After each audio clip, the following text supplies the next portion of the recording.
Hi అండి, welcome back to our channel mom's kitchen recipes. బిర్యానీకి ఏమాత్రం తీసిపోని టమాటో పులావ్ రెసిపీని అయితే చాలా సింపుల్గా ఎలా ప్రిపేర్ చేసుకోవాలో చూపిస్తానండి ఈ వీడియోలో. ముందుగా అయితే మిక్సీ జార్ తీసుకొని అందులో 3 టమాటాలు కొంచెం పండినవి తీసుకోవాలి. ఇక్కడ మనం పండినవి తీసుకుంటేనే టమాటో పులావ్ అనేది టేస్ట్ బాగుంటుంది. టమాటోలు మిక్సీ పట్టుకొని చక్కటి ప్యూరీ లాగా ప్రిపేర్ చేసుకోవాలి. టమాటో పేస్ట్ ప్రిపేర్ చేసుకున్నాం కదా, పక్కన పెట్టేద్దాం. నెక్స్ట్ అయితే అడుగు మందంగా ఉన్న గిన్నెనైతే పెట్టుకోవాలి. స్టవ్ ఆన్ చేసుకొని 1/2 టేబుల్ స్పూన్ వరకు సాజీరా, అలానే లవంగాలు ఒక 4 అయితే వేసేసుకోవాలండి. అలానే అనాస పువ్వు చిన్న చిన్న ముక్కలుగా వేసేసుకోవాలి. 2-3 వరకు యాలకులు అయితే వేసేసుకోవాలి. దాల్చిన చెక్క ఒక 2-3 వరకు అయితే వేసుకోవాలండి. అలానే బిర్యానీ ఆకు 3 లేదా 4 తీసుకోండి ఫ్లేవర్ కోసం. పచ్చిమిర్చి 2 లేదా 3 తీసుకొని చీలికలుగా కట్ చేసుకొని వేసుకోవాలి. అలానే కరివేపాకు వేసుకోండి, అలానే కొత్తిమీర వేసుకోండి. నెక్స్ట్ వచ్చేసి పుదీనా కూడా వేసేసుకోవాలి. ఇప్పుడు మనము బిర్యానీ ఇంగ్రీడియంట్స్ అన్నీ కూడా యాడ్ చేసాం కదా, స్పైసెస్ అన్నీ బిర్యానీ స్పైసెస్ యాడ్ చేసాం. ఈ విధంగా అయితే కలుపుకుంటూ ఫ్రై అవనివ్వాలి. ఇలా ఫ్రై చేస్తూ ఉండగానే టమాటో ప్యూరీని కూడా ఇందులోకి షిఫ్ట్ చేసేసుకొని మంటని మీడియం ఫ్లేమ్లో అడ్జస్ట్ చేసుకొని ఇక్కడ మనకి టమాటో పేస్ట్ అనేది కాస్త రంగు మారాలి.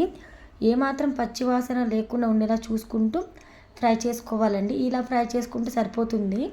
ఇక్కడ వీడియోలో అబ్జర్వ్ చేస్తున్నారు కదా, టమాటో పేస్ట్ అయితే రంగు మారింది. చక్కగా పచ్చి వాసన అంతా పోతుంది రంగు మారిన తర్వాత.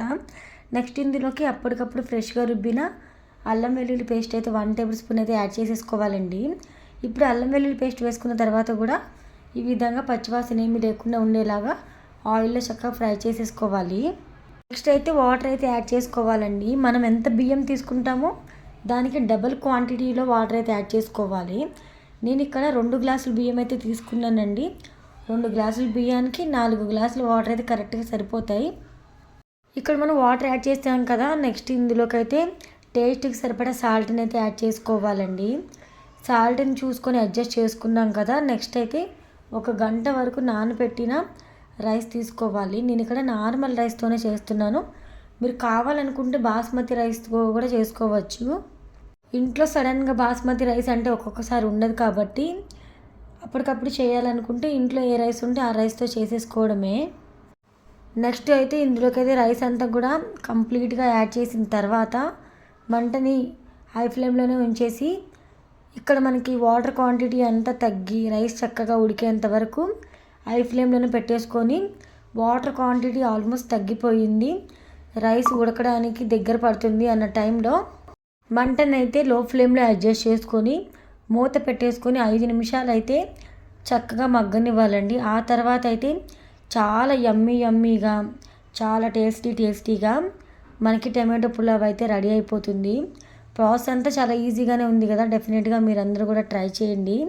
అలానే ఇక్కడ వీడియోలో కనిపిస్తుంది చూసారా, ఈ విధంగా అయితే వాటర్ అనేది తగ్గిన తర్వాత మనం ఒకసారి గెరిటితో ఇలా రైస్ ఇలా పైకి తీసుకొని ఒక గింజను తీసుకోవాలి. ఒక బియ్యం గింజను తీసుకొని ఇలా చక్కగా ఒకసారి చెక్ చేయండి రైస్ ఉడికిందా లేదా అని చెప్పేసి. ఒక గింజ లైట్గా ఉడికింది అంటే రైస్ అంతా కూడా చక్కగా ఉడికిందని అర్థమే. లైట్గా పలుకుందనమాట. సో మూత పెట్టేసి మగ్గించిన తర్వాత పర్ఫెక్ట్గా మనకి ఇక్కడ టమాటో పులావ్ అయితే రెడీ అయిపోతుంది.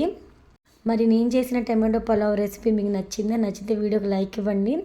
అలానే మీరు కూడా మీ ఇంట్లో ట్రై చేసి మీ ఫ్రెండ్స్కి రిలేటివ్స్కి కూడా షేర్ చేసేసి మరి ఇలాంటి మరెన్నో healthy and tasty easy recipes కోసం మామ్స్ కిచెన్ రెసిపీ ఛానల్ని కూడా సబ్స్క్రైబ్ చేసుకోండి. ఇప్పటివరకు ఛానల్ని సపోర్ట్ చేసిన ప్రతి ఒక్కరికి థ్యాంక్ యూ సో మచ్ అండి. అలానే ఈ వీడియో చూసిన సబ్స్క్రైబర్స్కి అండ్ వ్యూవర్స్కి ప్రతి ఒక్కరికి కూడా once again thank you so much అండి.